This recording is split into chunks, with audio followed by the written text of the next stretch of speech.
NFT ini nilainya berapa? Gue screenshot jadi milik gue. Yang ini berapa?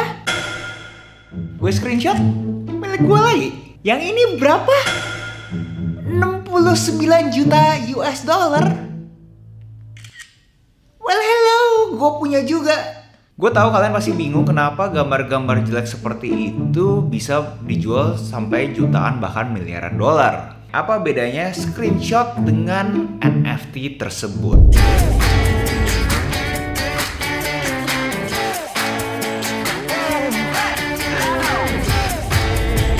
Hai warga kreatif, salam kenal dulu, nama gue Agus Halim. Dimana di channel ini gue selalu ngomongin sudut pandang kreatifnya gue. Mau itu kreatif kripto, mau itu kreatif NFT, mau itu kreatif negosiasi dengan klien. Apapun yang sifatnya kreatif akan selalu gue bahas ya ini. So buat kalian berkenan, tolong dipencet tombol like-nya karena seriusan guys, itu ngaruh banget buat gue bisa nyembah dewi algoritma. Hari ini gue pengen double klik ke yang namanya NFT. Ini terinspirasikan dari komentar-komentar kalian yang masih nanya NFT itu apa, kenapa orang kagak bisa screenshot aja. Menurutku ada beberapa miskonsepsi terhadap NFT di luaran sana dan gue pengen mencoba meluruskan dengan versinya gue. Dan terlebih gue banyak dengar pekerja kreatif dieksploitasi terhadap NFT ini. Dimana di video ini gue juga bakal share gimana caranya kalian bisa bikin NFT tanpa butuh orang lain. Seriusan guys, segampang itu. Tapi kalau kalian punya duit. So jangan di skip videonya karena gue yakin kalian yang awam terhadap NFT pasti dapat nilai positif dari video ini. Terutama buat kalian pekerja industri kreatif yang benar-benar create sesuatu. Ngomong-ngomong create, gue lagi ngadain pre-order sale buat e-booknya gue yang gue bakal buka-bukaan gimana caranya kalian bisa menjadikan kreator ini profesinya kalian. Gue bakal launching ini di 16 Desember 2021, dimana setelah 16 Desember 2021, yes harganya akan berubah. So buat kalian yang pengen harga spesial, buruan klik link di deskripsi. Pertama untuk foundation ya kita harus tahu dulu NFT itu apa. Fungible token itu adalah suatu karya digital kita yang diverifikasi oleh teknologi bahwa hak miliknya itu adalah milik kita. Dan karya tersebut bisa diperjualbelikan. Itu yang bikin NFT ini atau banyak orang ngomong nifties jadi hype. Fungible itu kayak beras, dimana mau beras 1, beras 2, beras 3 sama-sama beras kan. Sebuah yang fungible, sesuatu yang replaceable. Beras ke-1 sama beras ke-2 fungsinya sama. Dan contoh analogi paling simpel lagi adalah duit. Duit 10.000 ini dan 10.000 ini ya sama aja kan, namanya duit 10.000. Ya, nilainya sama yaitu 10.000. Yang gak replaceable itu contohnya kayak Mona Lisa. Kita tahu Mona Lisa yang asli itu ada di mana. Dan analogi lainnya mungkin contoh kartu Pokemon. Kalau kalian tahu, kartu Pokemon yang Shadowless, yang first edition, yang ada tempelan first edition ini, itu harga jauh lebih mahal daripada yang gue punya.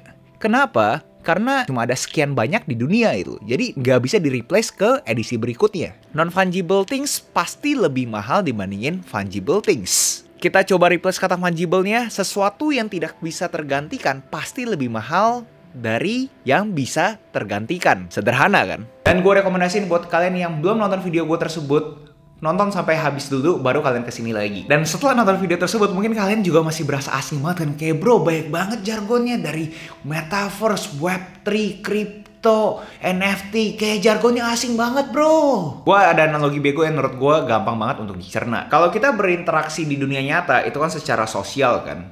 Ada versi digitalnya yaitu adalah social media. Kalau kita mau belanja di dunia nyata, ada versi fisikalnya kan, ada physical store yang kita bisa masuk. Versi digitalnya ya kita bisa lewat marketplace yang warna hijau dan warna oranye. Balik ke dunia nyata lagi, kalau misalnya kita ngomong ownership, kalau misalnya kita baru lahir, kita mempunyai sertifikat. Kalau misalnya kita mau beli tanah, kita mendapatkan sertifikat. Ada ownershipnya yang real yang bisa kita pegang juga. Ada validasinya. Versi digitalnya apa?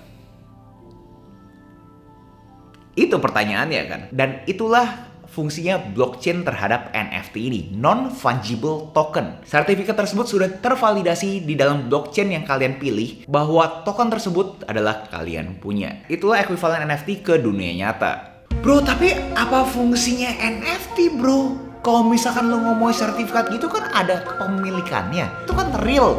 Tapi NFT apa bro fungsinya? Kayak lo bilang di intro, gue tinggal screenshot kan beres.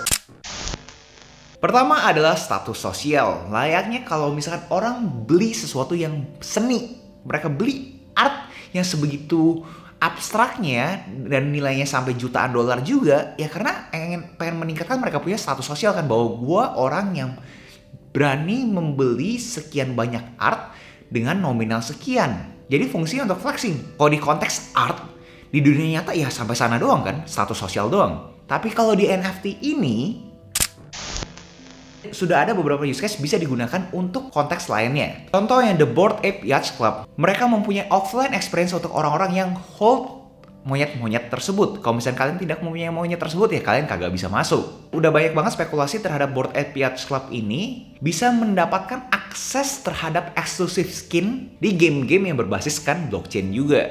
Lalu dengan punya Bored Ape Yacht Club ini untuk the future airdrop-nya, future collection-nya, mereka juga mempunyai eksklusif akses terhadap future airdrop tersebut. Jadi kalau ngomongin fungsinya apa, ya ada fungsinya. Tapi ini semua kan adalah sesuatu yang masih baru buat kita. Terutama kita yang masih developing country.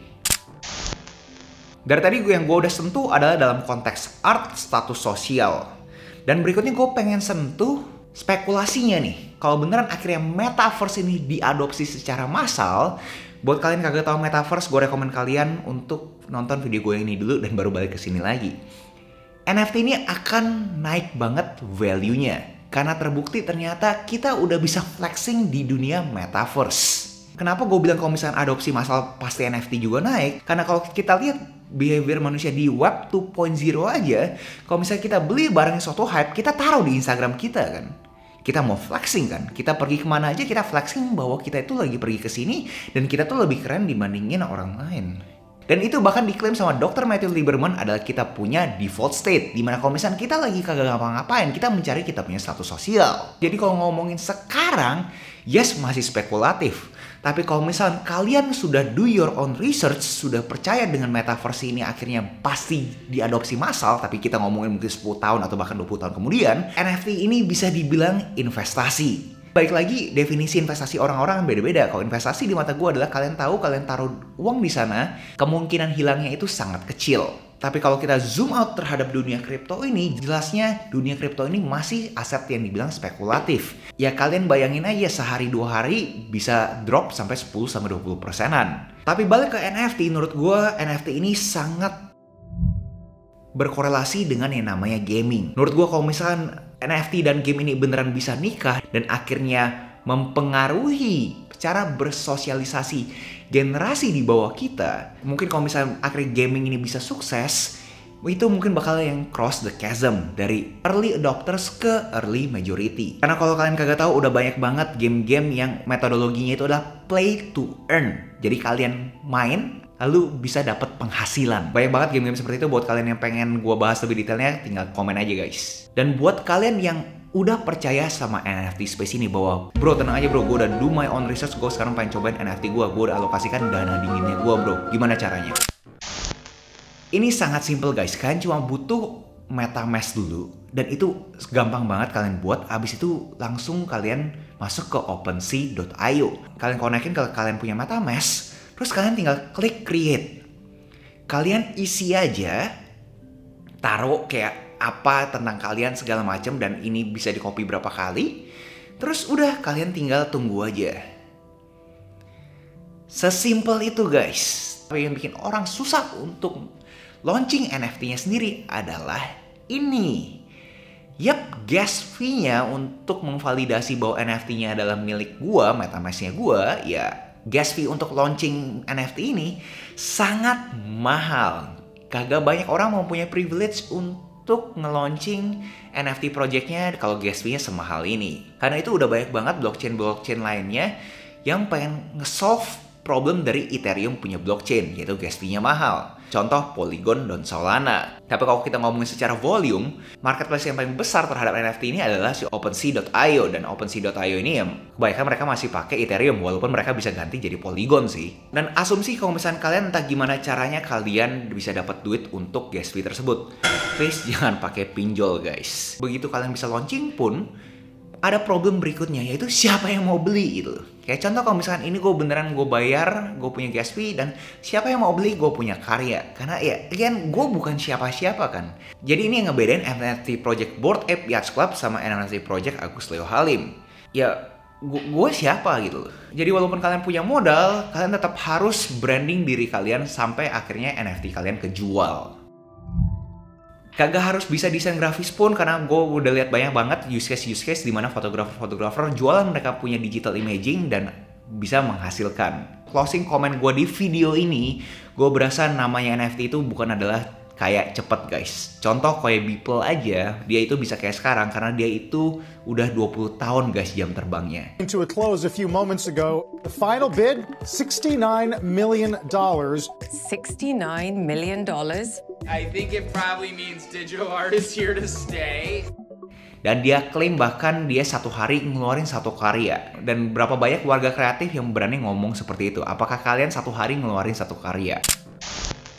Tapi kalau gue pakai topi positifnya menurut gue ini adalah zaman emas buat kita pekerja kreatif. Karena selalu dibilang bahwa kalau misalkan lu pekerja kreatif, pasti kagak ada duitnya, pasti kagak ada cuannya.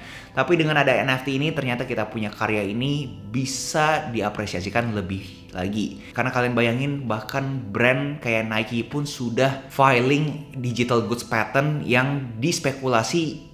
Kalian kalau misalkan beli sepatu Nike, kalian bisa pakai NFT sepatu Nike tersebut di metaverse-nya kalian. Gue tahu susahnya ngebawain video terhadap NFT karena bercabangnya terlalu banyak. Bisa ngomongin gaming, bisa ngomongin metaverse, bisa ngomongin web 3.0, ngomongin secara physical world-nya itu siapa aja yang udah ikutan. Variansinya terlalu banyak. So itu kenapa gue selalu bilang do your own research guys.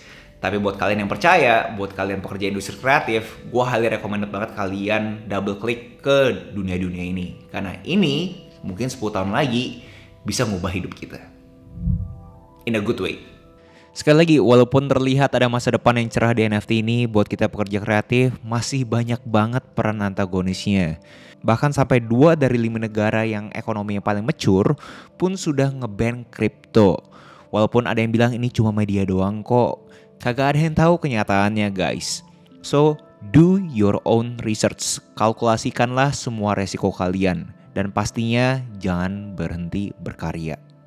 Itu aja, jangan lupa like, comment, subscribe, nyalain notifnya, share teman kalian, and I'll see you in next video. Salam kreatif. Bro, gue mau dong NFT lu bro. Kenapa? Gue kan bukan siapa-siapa. Lu kan yang suka ngatain gue bibir gue kering. Ya gue berasa lucu aja bro. Lu bibir kering gitu kan, gitu-gitu kan lucu kan ya bro ya. Buat lu lucu, buat gue kagak sih. Bro lu masa gak bisa diajak bercanda sih bro, aja.